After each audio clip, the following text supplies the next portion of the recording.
Hello guys, welcome back to my YouTube channel education काटा। Guys, आज आपकी MS Excel 2016 में डे 20 क्लास है, जिसमें आप सीखेंगी autofill option and custom list. Guys, MS Excel में ये होता क्या है, इसके बारे में कंप्लीट नॉलेज लेंगे। गाइस, अगर आपने एमएस एक्सेल से रिलेटेड हमारी प्रीवियस वीडियोस नहीं देखी हैं तो आप हमारे प्लेलिस्ट में जाके चेकआउट कर सकते हैं। और साथ के साथ अगर आप एमएस एक्सेल को 0 to एडवांस सीखना चाहते हैं तो चैनल को करिएगा लाइक, सब्सक्राइब और शेयर, ताकि आने वाली वीडियो की नोटिफिकेशन आप तक पहुंच सके।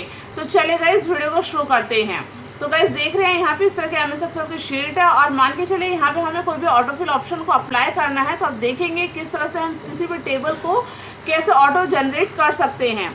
गाइस, बेसिकली जब भी हम लोग एमएस वर्ड में या पावर पॉइंट में वर्क करते हैं तो अगर हमें कोई टेबल बनानी होती है तो हमें काफ़ी समय लगता है, लेकिन हमारे एमएस एक्सेल शीट में हम बहुत ही ईजिली कोई भी टेबल को तैयार कर सकते हैं। तो देखेंगे ऑटोफिल ऑप्शन को यूज़ करके किस तरह से हम कोई भी टेबल को तैयार कर सकते हैं। मान के चलिए गाइस, यहाँ पे हमें कुछ इस तरह का डेटा लिखना है। यहाँ 2 लिखा हमने और उसका नेक्स्ट लाइन में लिखा है 4 और हम चाह रहे हैं कि ऑटोफिल हो जाइए। तो गाइस, सबसे पहले हमें क्या करना होता है, इसमें डिफरेंसेस बताना होता है कि इसमें क्या डिफरेंस रखना चाहते हैं। तो देख रहे हैं गाइस, हम डिफरेंस ये रखना चाहते हैं कि ये 2 के बाद जितना भी है डिजिट वो डबल होता चला जाए, मीन्स कि 2 2 2 4 इस तरह से एक टेबल के फॉर्म में आ जाएगा डेटा। तो देखेंगे, इसको ऐसे कर लेंगे सेलेक्ट करने के बाद देखिए अपने माउस का कर्सर यहाँ पे कॉर्नर में लेके आएंगे और जिस तरह का प्लस साइन आ जाएगा और इसको यहाँ से देखिए इस तरह से ड्रैग करेंगे।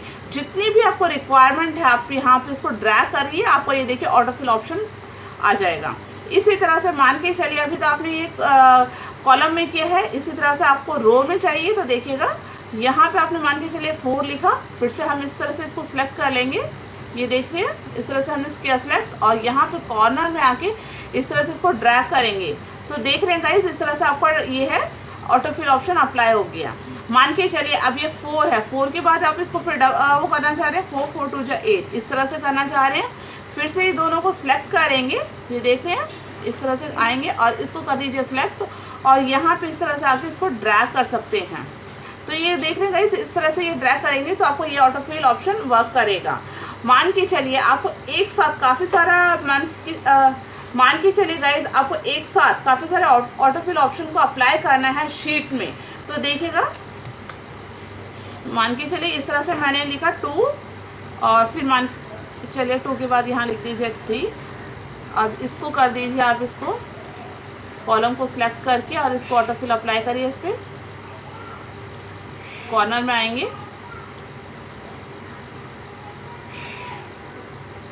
ये देख रहे हैं गाइस। अब इसके नीचे आप एक एक डिजिट लिख दीजिए कि आप डिफरेंसेस कितना रखना चाह रहे हैं। मान के चलिए यहाँ 4, यहाँ 6, यहाँ 8, यहाँ 10, यहाँ 16 2 12, यहाँ 14 कर दीजिए, यहाँ पे 16, यहाँ 18 इस तरह का है। अब चाह रहे हैं कि आप जो ऑटोफिल अप्लाई करेंगे ये कंप्लीट शीट पे हमारे पास एक साथ अप्लाई हो जाए। तो आप क्या करेंगे, पहले शीट को सिलेक्ट कर लीजिए गाइस, ये देखिए इस तरह से सिलेक्ट किया और इस तरह से आप कॉर्नर में लाके और माउस को इस तरह से ड्रैग करेंगे। ये देखिएगा,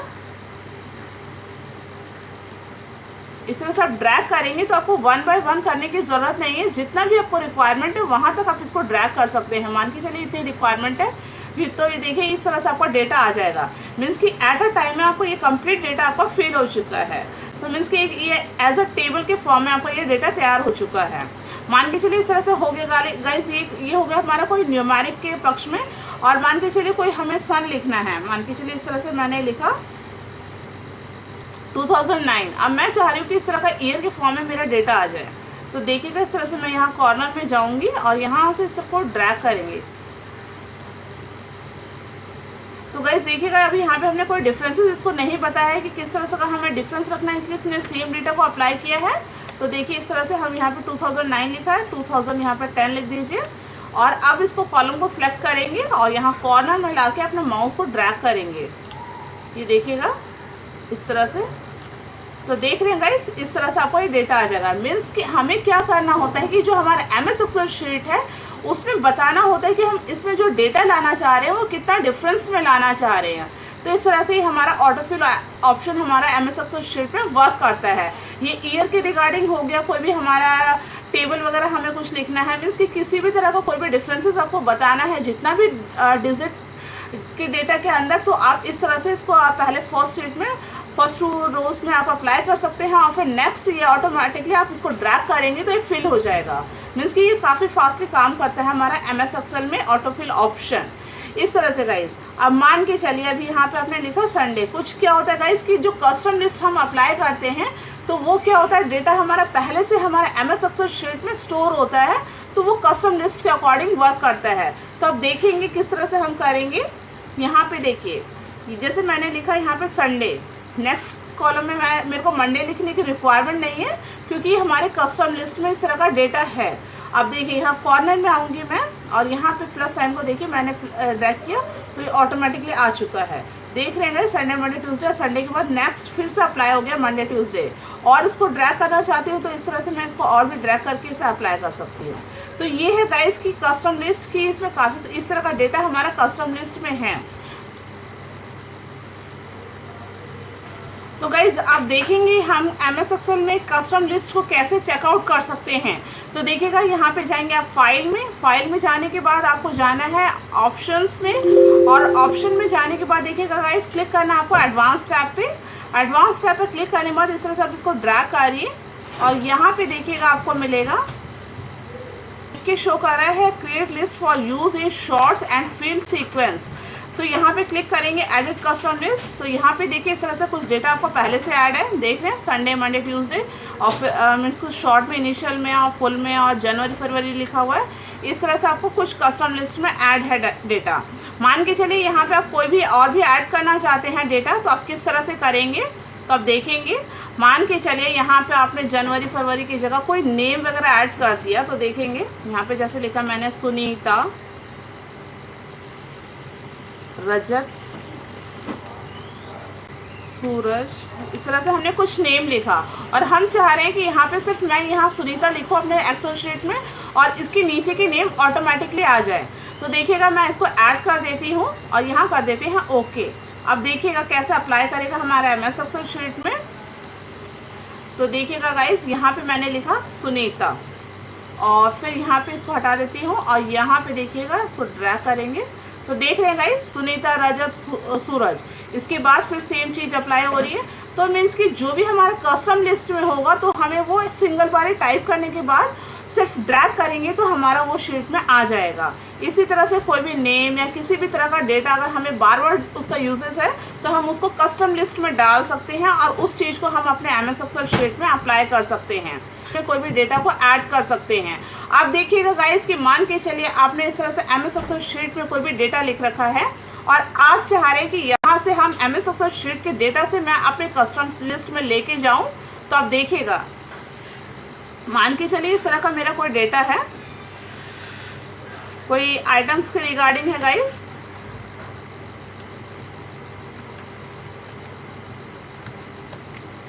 आइटम्स यहाँ पे लिख दिया मैंने एप्पल, नेक्स्ट लाइन में लिखा मैंगो, MANGO, बनाना। इस तरह से मैंने लिखा। अब चाह रही थी गाइस इस तरह का जो डेटा है मेरा वो मेरा कस्टम लिस्ट में ऐड हो जाए, तो मैं क्या करूँगी। तो गाइस इसमें क्या करेंगे, तो सबसे पहले हम जाएंगे फाइल ऑप्शन में और यहाँ पे जो अप्लाई करेंगे ऑप्शंस और यहाँ पे जाना एडवांस में और फिर से इसको ड्रैग करके आप आ जाइए।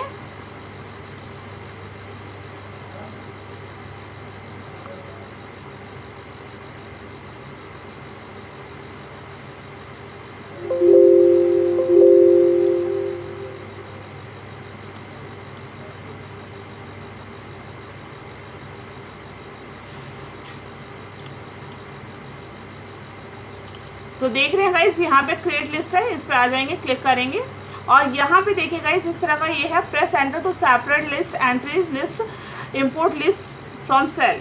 मीन्स कि हम अपने एक्सेल शीट से यहाँ पे इंपोर्ट कर सकते हैं। तो देखिएगा इस तरह से क्लिक करेंगे और ये देखिए ये डेटा मैं लेना चाहती हूँ तो इसको सिलेक्ट कर लूँगी गाइस। ये देख लें सिलेक्ट किया और यहाँ पर मैं क्लिक कर दूँगी और ये देखिए मेरा आ गया यहाँ पर और यहाँ से करना है मुझे इम्पोर्ट जैसे किया तो मेरा देखिए यहाँ लिस्ट एंट्रीज में आ चुका है और यहाँ पे कर दूंगी मैं ऐड।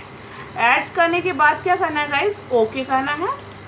ये देखिए इस तरह से ओके करने के बाद ये कर दीजिए आप सब कुछ क्लोज। अब मान के चलिए मैं इस तरह से एप्पल लिखती हूँ, एप्पल लिखा और मैं चाह रही हूँ कि उसके नीचे का जो डेटा है वो ऑटोमेटिकली आ जाए। तो फिर देखिएगा, देख रहे हैं गाइस इस तरह से, मीन्स कि आप MS एक्सेल शीट से भी अपना डेटा वहाँ से इंपोर्ट करके ऐड करवा सकते हैं। तो इस तरह से हमारे कस्टम लिस्ट में इस मीन्स कि क्या होता है गाइस कि अगर हमें MS एक्सेल में भी हमने कोई डेटा लिखा है तो हम फाइल ऑप्शन में जाके जो भी हमने लिस्ट क्रिएट करी है वहाँ से भी डेटा को ऐड कर सकते हैं। तो गाइस जैसे भी आपकी रिक्वायरमेंट है उसको आप फुलफिल कर सकते हैं।